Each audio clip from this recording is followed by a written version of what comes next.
另外啊，我发现高小琴的山水庄园是个很有意思的地方。丁义珍出逃前经常在那儿出现，而且丁义珍跟高小琴又都跟116事件有关。当然，从目前来看，还没发现高小琴有什么问题。所以必要的时候可以考虑对山水庄园采取监视措施。两位领导同时都对山水庄园以及高小琴发生了兴趣。好吧，那就这样啊，重点追查举报电话的人，活要见人，死要见尸啊！就从1月16、17、18这几天，荆州市非正常死亡和失踪人员查起，尤其是企事业单位财务相关人员，而且要把握好，自杀、车祸属于非正常死亡，心脏病突发也属于非正常死亡。另外要着重关注的就是大丰厂、山水集团和荆州城市银行下属的员工。饭庄里啊，还真没有丁义珍，这回又让丁义珍给跑了。周正，我总觉得你是不是让丁义珍给骗了？不可能，你没看当时他那倒霉蛋的样子，可惨了。那这2天也没人向国内汇报过呀。我跟我们侯局长倒是汇报过。说好了不汇报的，你怎么又汇报呢？我们侯局长总不至于给丁义珍通风报信吧？那万一要是无意间说漏了呢？那也不会这么快。我看呀，有可能是控制人把丁义珍给转移走了。那要是这样，你跟丁义珍一接触就已经暴露了。今天就到这儿。叶克，你去提车。好，各位再见。好，来，大家尽力练。我也去。对了，那个肇事司机叫什么来着？阮成玉，怎么了？对他进行预侦了吗？进行着呢，目前没发现什么线索。是不是你们预侦不行啊？换一个人吧。还用你说？我都换2个了，没进展。哎，我正好问问，海外追逃小组有什么进展？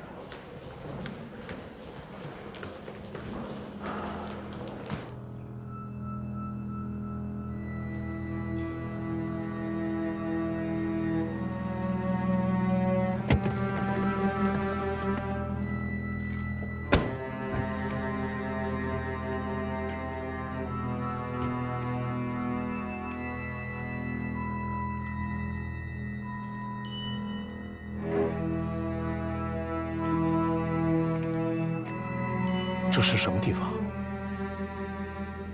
这是我们老板新买的农场，请你来打理一下。你不是答应我去非洲吗？你有钱吗？不挣够机票钱，你走得了？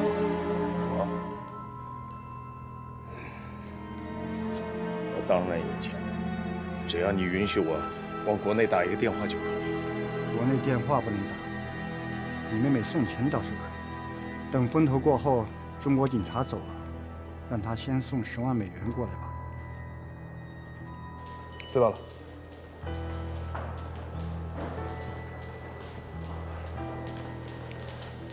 都来。丁义珍不见了。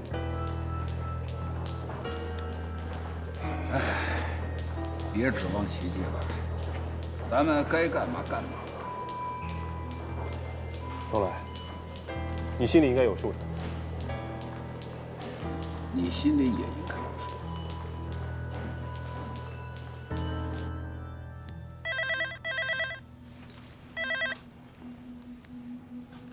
哎，小毕，什么情况？秦队长，又让丁义珍跑了。不是说可以劝返吗？出了一点小状况。我们的2个同志一到后厨就发现了2个摄像头。我判断应该是周正和丁义珍一接触就被一福帮的人盯上了。那你们现在有什么打算？我觉得美国的警方不会和我们配合的。再说，我们也不能暴露我们此行的目的。困难确实不小。现在我有2个思路：一是顺着一福帮的这个线索继续追查下去；二是盯住丁义珍的妹妹，守株待兔。既然美国警方不配合，你们更要小心在意。我再次嘱咐你们，在美国你们不是警察，你们没有执法权，知道吗？另外呢，我觉得守株待兔不是特别的靠谱。你想想，你们守到什么时候算是个头呢？那您的意思是？如果实在不行的话，那就先撤回来吧，等有了线索再说。明白。好的，挂了。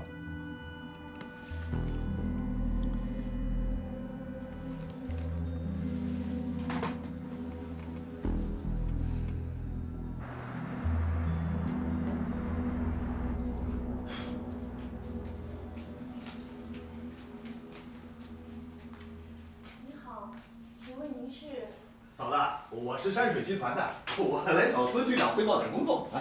老孙，找你的。孙局长，张总啊，我不是跟你说过了吗？有什么事儿上办公室谈吗？哎呀，没啥事儿。我们高总啊，让我来看看您老领导。我可领导不了你们高总。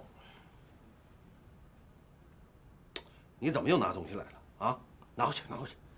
我最后跟你说一次啊，我可不是丁义珍。哎呀，拿回去，拿回去。孙局长，孙局长，孙局长。你还是先走吧，我们真不能收下的，快走吧。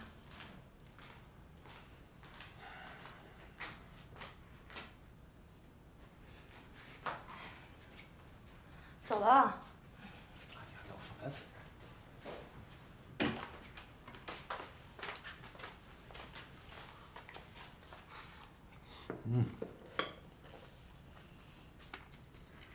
汤凉了吧？我给你去热一下吧。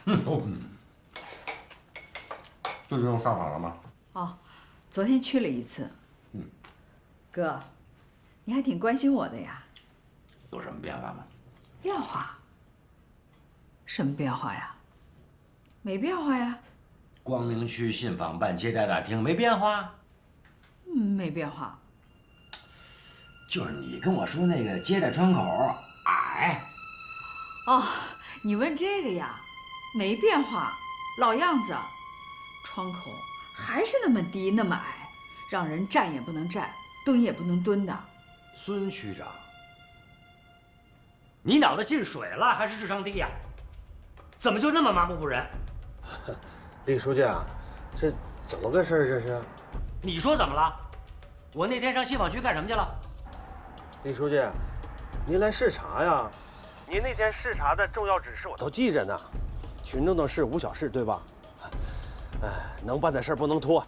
对了，您还特意提了一个事例，就是我区企业教师体制改革的待遇落实。你们落实了吗？啊？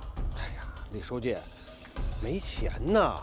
当时我就跟您汇报了。你们想办法解决问题了吗？哦，汇报完了就没事了。还有事儿呢，好好想。李书记，就这些吧，要不您再提示我一下？信访大厅接待窗口到底是怎么回事啊？信访窗口挺好的啊，怎么了？不明白是吧？你那天半蹲着向我汇报工作舒服吗？这样，我明天接着去，你继续向我汇报工作，你一定会明白。你哪天不明白，我哪天去。李书记，是不是信访窗口太小了？哎呀，李书记，对不起啊，这是真没悟道啊。是没悟道还是不想干？你给我说一通空。真是没悟道。你看您的指示我能不办吗？李书记，明天呢我就把窗口改了。李书记，那这窗口改的时候有没有什么具体的指示？银行去过吧？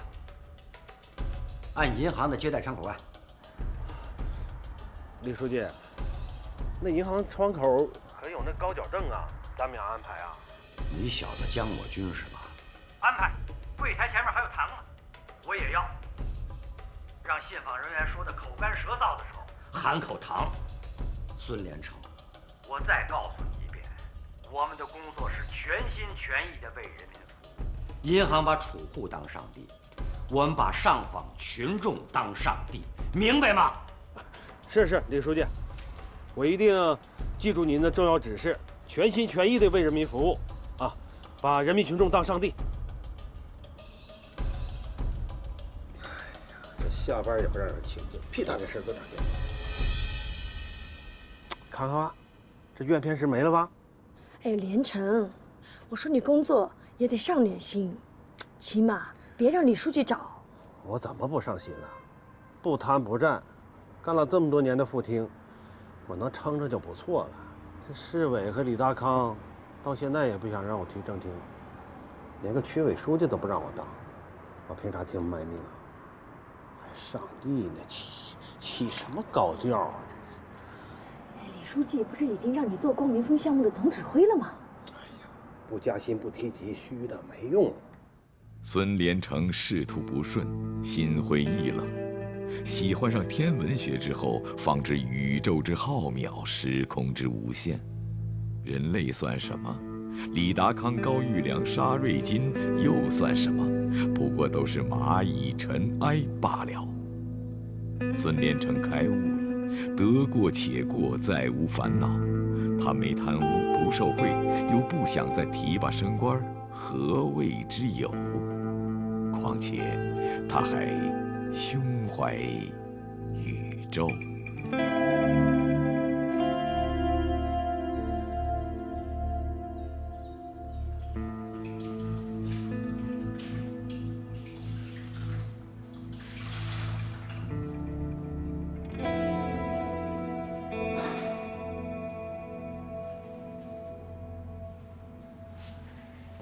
梅主任，我问你个事儿啊，就我这儿子，这辈子就这么睡着，醒不了了吗？哎，植物人的治疗是世界性的难题啊。是，这我知道。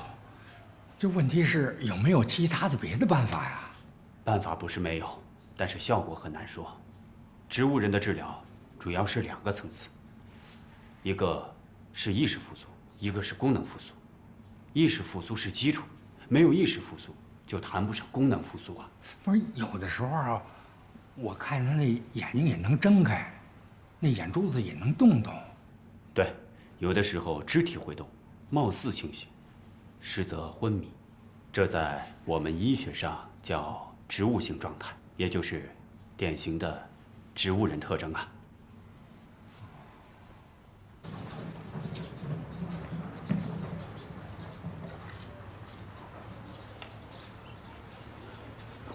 问题还没解决呢，放映很长时间了。我这材料都是齐的，您再给看看吧。我都已经跑了3趟了。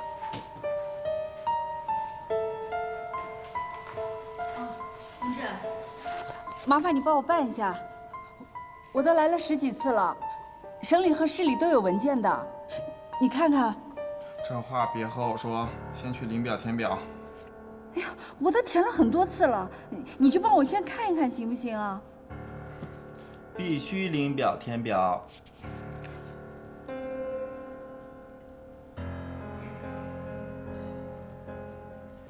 没想到陈老的儿子啊出了这么大的事。是啊，你说出了这么大的事儿，还替咱们这些弱势群体想着，又出钱又出力的。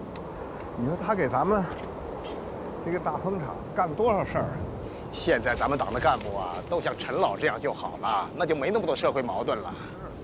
像现在有的党的干部啊，是存心制造矛盾，像孙连成，啊，存心找事儿的。哎，孙连成这事儿可别跟陈老说啊。哦，我知道。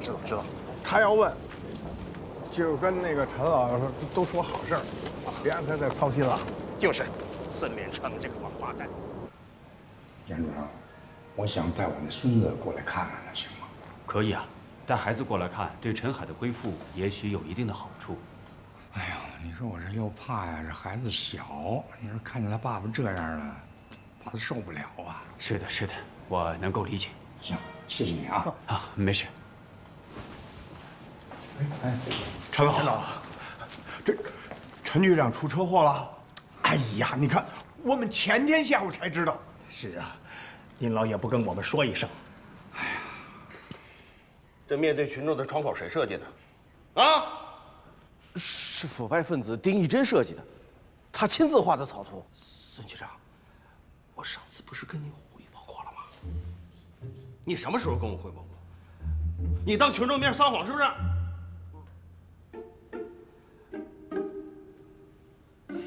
昨天群众向我反映，我才知道这件事情。今天我过来一看，果然如此。不是，你们怎么这么害怕人民群众啊？这么不愿意听人民群众的声音，你们把人民群众当成什么了？说吧。这不是116吗？第二天早晨，说到北京去出差去，结果就……还是孙连成区长无意中跟老郑说起的呢。孙区长都知道了，我们才知道。这要别人不对说我们没心没肺嘛？你看。是啊，陈老，因为我们弱势群体做了那么多好事。是啊，现在我们孩子也成弱势群体了。行，咱不说这事儿了，咱说说咱们厂工业用地的事儿。孙连成到底是怎么说的呀？啊，有没有问题啊？那个没问题，没什么问题。他说区里没地了。这个孙区长说了，地的问题他负责解决。没问题就好。反正这个人你得督着点他啊。进去。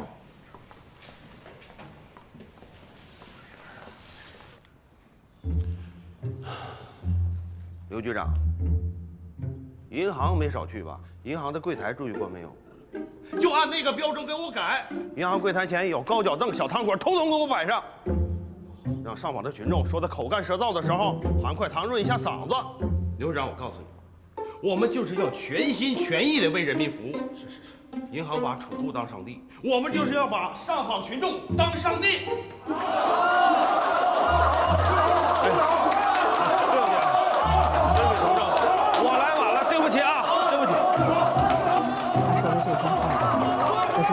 同事说的那话，你都在市委书记家做保姆了，还用不着到这儿来上访啊？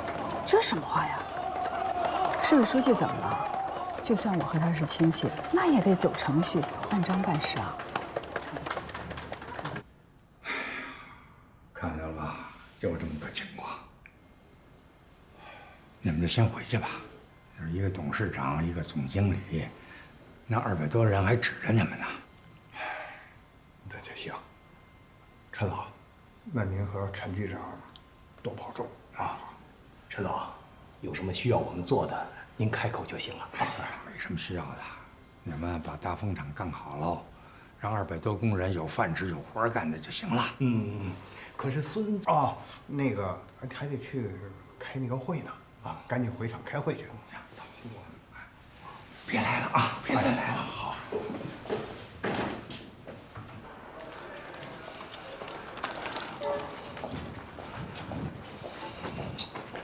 老郑啊，你说咱还真回厂里去开会啊？对，开啊。本来是不想开的，陈老这么一说，这回还就是得开。哎呀，我觉得陈老说的对，咱俩现在不是一般的人了，一个董事长，一个总经理，咱不光得给自个儿奔碗饭吃，还得给厂里老少爷们儿都奔碗饭吃。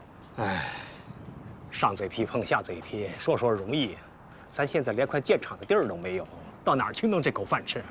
你别说，我儿子呀，还真是个能人，他给咱们找了口饭吃。怎么，又拍电视剧了？哎，他现在不搞文艺了，又干实业了。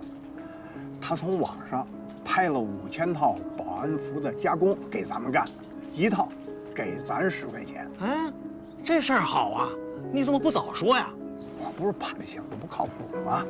哎，老郑啊，要我说啊，你们家胜利啊，还真是靠谱，脑袋瓜子灵光啊，什么东西一看就懂啊，一学就会。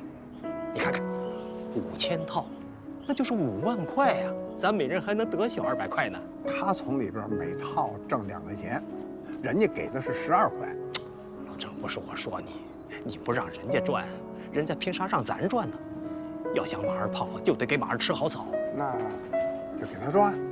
行，那我给他打电话，让他到那个厂里来聊聊。聊，别说10块，5块咱都干。咱厂里的人呐，是穷疯了，闲傻了。哎，对，只要厂里机器转起来，就有指望。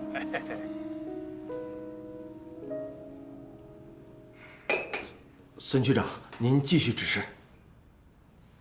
我没什么指示。我今天当着现场群众的面说的话，那不是我说的，那是李达康书记说的话。他怎么跟我说的，我就怎么传达给你，一句不多，一句不少，我可没加码。孙局长，今天您这在群众面前觉得丢人了是吧？那李达康书记给我打电话的时候，我老婆就在我旁边，我更没面子。那这改窗口的事儿，到底谁负责呢？是区事务管理组负责，还是我们信访局负责？这要是我们负责的话，那这经费怎么办？孙局长，你还得指示啊。坐。经费，哎呀，这难点就在这儿。这李达康书记是看着别人挑担不嫌累。就是无节制的讨好群众。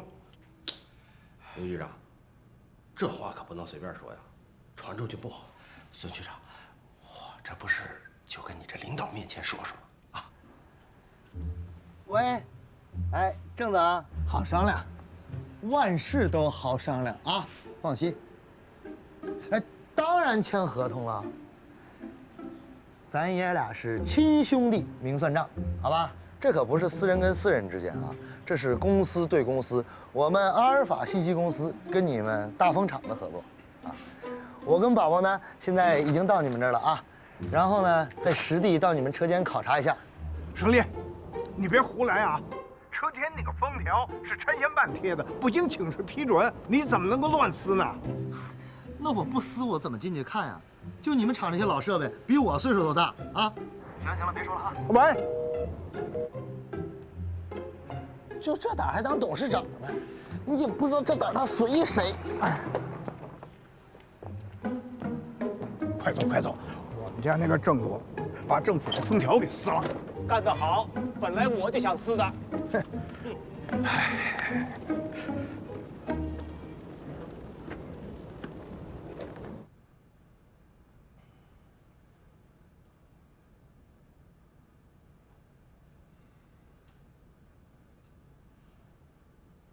刘局长，要不这样，你以信访局的名义打个报告，管财政要个70、80万，算了，就要100万，报到区里，然后区里报到市财政，财政要是批了呢，你就改；财政要是没批，你再想别的办法。好，孙局长，我今天就打这个报告，他要是不改，我就不改了呗。刘局长，不是我批评你，你就是不爱动脑子，真是没有钱就办不了事儿了吗？我跟你说，我还不信呢。比如说，你是不是有4个窗口？对，孙局长，您看到了4个窗口。那为什么窗口前不能摆4个小竹凳呢？我看了，就在你们局旁边有个家具店，最贵的15块钱一个，便宜的8块钱一个，最多不超过60块钱。你们有这60块钱吗？你要是缺60块钱，我给你啊，我个人掏腰包，绝不报销。孙局长，我明白了，让群众坐上小竹凳，他就不累了。还有，那个窗口前摆点小糖果，啊，别摆多啊，最多不超过10个，摆多了容易让1个人都吃了。哎呀，这中国人这个劣根性啊，没整真让人头疼。就是，还有你跟那个《荆州日报》的小孙说一下，让他发篇报道，整版的，题目就叫“光明区把上访群众当上帝”，哎，要黑体字。醒目一些，这样呢，李书记就看到了。孙局长，这报社能听咱们的吗？他要是能给咱发个豆腐块大小的，就已经不错了。不听咱们的，快订报纸了吧？不听咱们的，就让他明年订报任务完不成。对，咱们不买他的报纸，看他卖给谁去。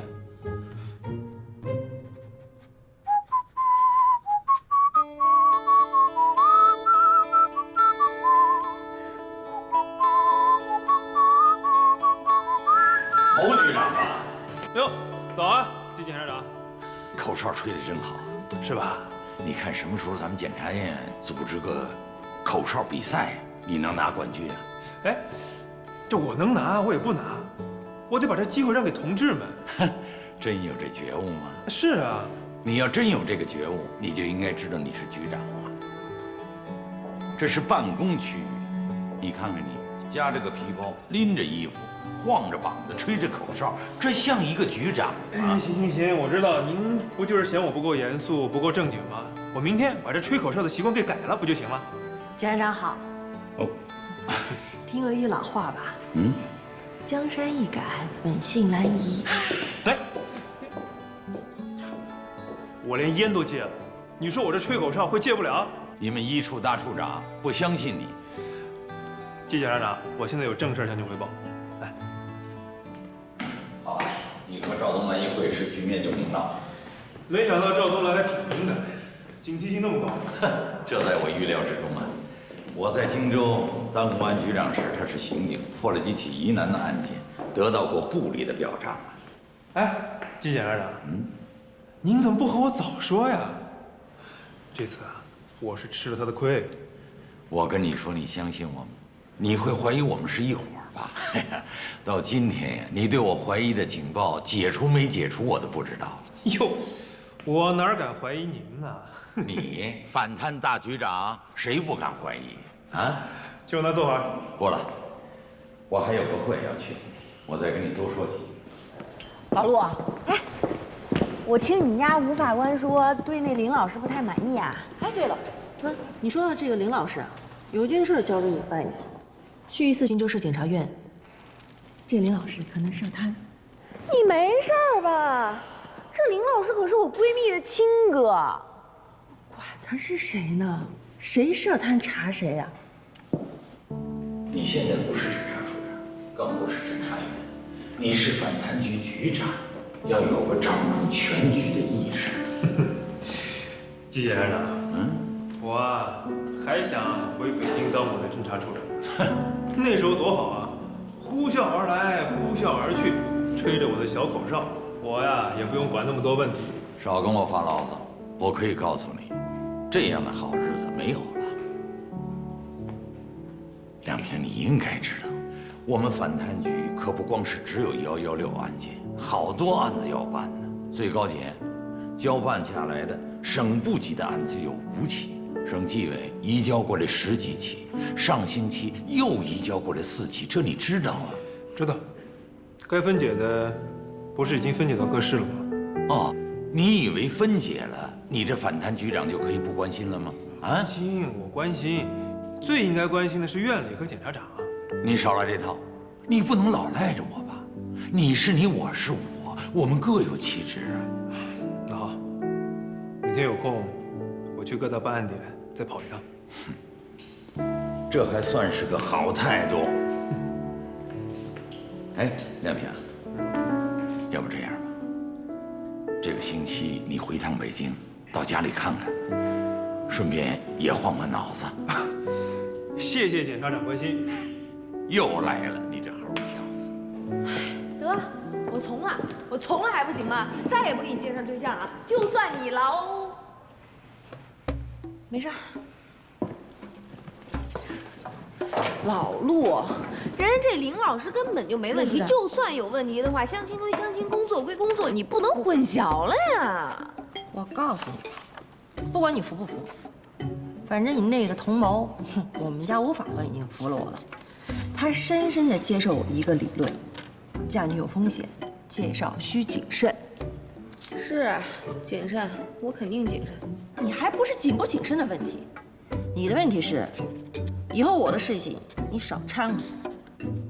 不掺和，谁敢掺和啊？受不了你这惊吓。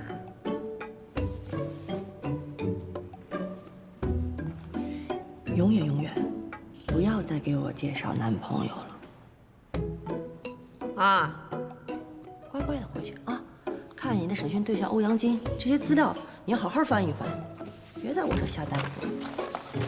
对了，待会给我拿个抹布来，这一晚上土太大。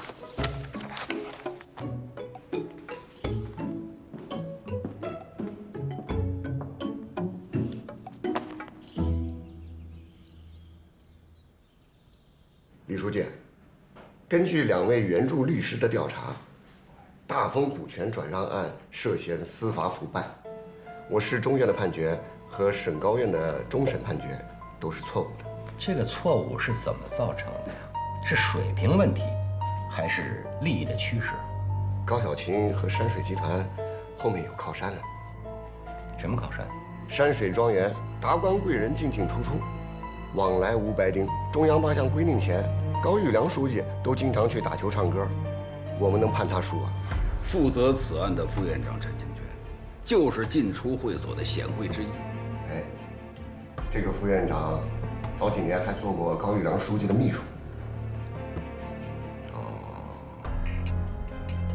就是说一帮达官显贵在这儿打着球、唱着歌，就把大风厂工人股权给弄没了，是不是这样？老陈啊，根据我的调查呀，举报信上举报的情况基本属实。这法院很可能存在忘判的情况。这法律啊，是老百姓保护自己权益的最后一道防线。如果这道防线被突破了，那就完了，老百姓就没指望了，群体事件就会接二连三的发生。你像这116事件，那不是就这样吗？嗯。哎，老陈，我还有个意外的收获。什么意外收获呀？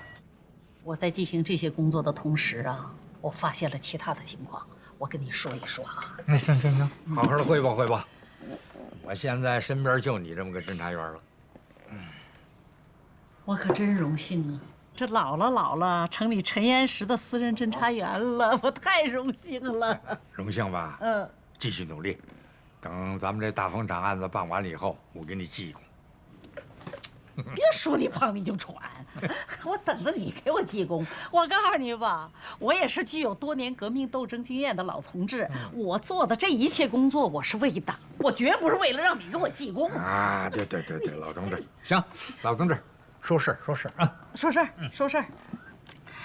我跟你说啊，这司法局的同志跟我说，当然还有很多知情的律师也跟我说那个荆州中院啊。有个副院长叫陈清泉，我不知道你认识不认识？啊，知道哈。这个人10有8九腐败掉了。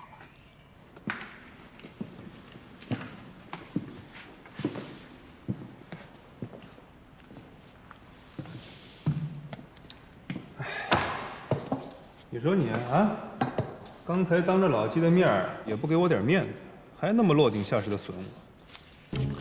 说真话吧，就招人烦。哎，不过客观的说，你那小口哨吹得不错嘛。我吹口哨的时候啊，是我心情比较好的时候。这是我最担心你的时候，得意忘了形，结果是什么？被抓了不是？幸亏是兄弟部队，如果真的是换上外人的话，后果可不堪设想。你哪壶不开提哪壶是吧？谭正事。正事就是。昨天下午我去了117办公室，赵东来他们那边正在排查意外死亡以及失踪人员，当中呢找到了11条线索，其中有1条是涉及到荆州市银行某支行有一个副行长，也是在117当天自杀身亡的。自杀原因？当时的结论是精神抑郁。蔡成功质押大丰股权违规，他不是独资企业人。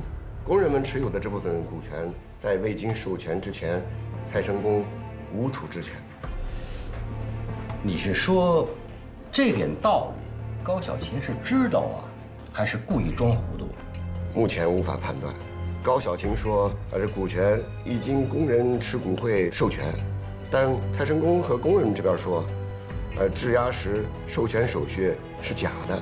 我们的律师到工商局调查后证明。授权手续确实是假的，但造假人是谁，现在不好说。李书记，还有个事实啊，很有意思。大陆集团的王大陆也曾经想吃掉大丰厂的股权，但是后来呢，他听说有一部分股权在工人手里，他就主动提出放弃了。王大陆没有后台，所以他不敢豪取强夺。李书记。有人说你就是王大陆的后台，是吗？有人这么说的。社会上有些传言也无可厚非啊。是，王大陆跟我是多年的同事关系啊。我腰不硬，所以王大陆不敢胡来。就是啊，连李书记的前妻都被汉大帮的人抓走了。哎，陈主任，侯亮平跟汉大帮可没啥关系啊。但这个侯亮平是高玉良的学生，他会不会选择性执法？高小琴和山水山庄他不去盯着，怎么一到寒冬来就盯上欧阳菁了？你怎么知道他没盯着高小琴跟山水庄园呢？跑题了啊！接着说股权的事儿。说这个大风厂的股权走的是简易程序，就是他的意思。他是主管副院长啊。还有，网上许多群众都揭发说他在主持办理这个案件的期间呢，他经常往山水集团那会所跑，干嘛去？吃喝玩乐。那山水集团是原告啊。吃完原告吃被告，哼，有证据吗？有啊，我让小皮球给我截图了，好几张呢。你看，这网上截的图。你别看小皮球还真行，真管事儿了，成了咱们的小侦查员了。对呀，你不是说吗？要依靠群众吗？这我就依靠小皮球了。小皮球说了，说他是猴子叔叔他们反贪局的人。你瞧瞧，这些线索呀，赵东来他们那边还在继续筛查。那这些线索里面有没有涉及到山水集团的？没有，山水集团以及有关单位，他们并没有意外死亡的人，也没有失踪的人。倒是大风厂有个会计叫做尤瑞新的，说是出去旅行了很长时间还没回来。出去旅行有什么怀疑的？他只不过去新马泰自由行，去了整整28天了。哪天走的？119，陈海出事的第3天。那赵东来什么意思？没怎么说，他只是把这个线索提供给我们而已。这么简单？这家伙说的话，咱们得好好琢磨琢磨。从法律角度看，就算是授权造假、质押无效、法律起诉，对大丰持股员工仍然不利。工人们的利益诉求还是得不到保障。能跟我说具体点吗？蔡成功和他名下的企业债台高筑，涉诉32起，所有的财产已被法院12次轮候查封。如果法院判股权无效，那么股权处置后的权益将由各债权人分配，高小琴和工人这两边就全落空了。哦。我听明白了，那就是说高小琴和大风厂的工人双输，是这样吗？原著律师建议不要起诉，最好和解。这样工人们能获得一部分权益，高小琴也能保住一部分权益。但是现在高小琴很强势，不愿对工人做出让步，还是仗着陈金泉副院长的在后头撑腰呢。哎呀。让高小琴把吃进去的东西再吐出来，难度很大。所以，李书记，您恐怕要给法院和高小琴做工作了。就凭这个证据，这个副院长就得撤职查办。你说你办山水集团的案子，你跑山水庄园去吃喝玩乐去，那大风厂的工人能赢得了吗？判决能公平吗？不过也有的律师跟我说。走简易程序也是有法可依的。那有什么法可依啊？哦，到山水庄园去吃喝玩乐去，那就有法可依啊。除了大风厂的案子，他权权交易、利益输出的事儿那还少啊。就我这耳朵里，早就塞满了他违法乱纪的事儿。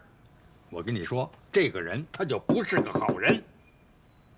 可是你可别忘了啊，这陈清泉可是做过高玉良书记的秘书。我的意思是什么呢？我觉得你应该去找高书记啊，去说一说，把这些情况跟他汇报一下，咱们听听他的意见。我找高玉良干啥？我让高玉良去求他？不是求的，让高书记做工作，咱把大风厂这个股权呐要回来一部分，咱要回多少是多少嘛。不用啊！我要找我就直接找侯亮平去，侯亮平公事公办。啊，对，我知道，这职务犯罪案是归反贪局管，可是你别忘了，老陈同志啊，这个案子还在侦查过程中，我准备啊，就根据下列这线索，我进行深入的侦查，啊，你比如哈，林华华那边有什么进展吗？欧阳菁什么情况？那边是僵住了，人家呀就是想看看咱们林口供办案，明确说了，他什么都不会说，我们查到什么算什么，看我们怎么办。鼓励一下林华华，让他慢慢来，别着急，好好的研究一下对手。我已经这么做了。已经这么办了？哎，你们真的研究过对手吗？我还要怎么研究啊？这欧阳菁的卷宗我差不多都能背下来了。好，我问你啊，欧阳菁用什么牌子的化妆品？穿什么牌子的衣服？平时喜欢吃什么？喜欢去哪里吃？他的业余时间是怎么打发的？他和李达康的婚姻是因为什么到达了破裂这一步？你能答出3点，我算你及格。侯局长，你这招叫排山倒海是吧？行，那你说，你随便说三个。我也不是都知道，但这是不是可以突破的方向啊？有时候答案不是全在卷宗里的。我现在听明白了，这个后果是由于我们司法腐败所造成的，是不是这样？如果2年前我们中院没有网判的话，大丰厂的工人的股权就不会丢，是不是这样？是，对。陈清泉这个副院长，在山水集团是打着球唱着歌，就把大丰厂工人的股权给弄没了，改革开放的红利就让他给卷走了。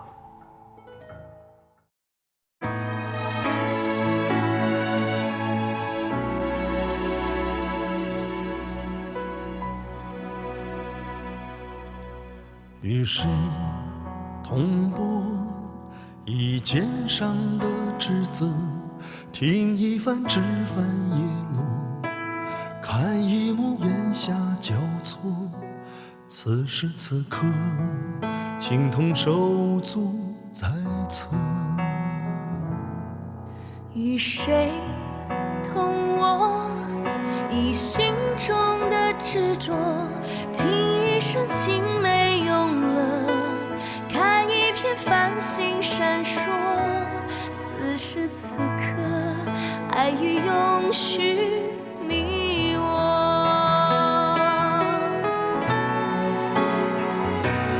以人民的名义赋予你生命的尊严，奉献的权利。当所有万马奔腾，扶摇升起，一口气直达心底，令人争气。以人民的名义托付你权杖的重量，勋章的意义。当一切尘埃落地，喧嚣归隐，一颗心情归故里，潇洒落笔。以人民的名义赋予你生命的尊严，奉献的权利。当所有万马奔腾，扶摇升起，一口气直达心底，令人争气。以人民的名义托付你权杖的重量，勋章的意义。当一切尘埃落地，喧嚣归隐，一颗心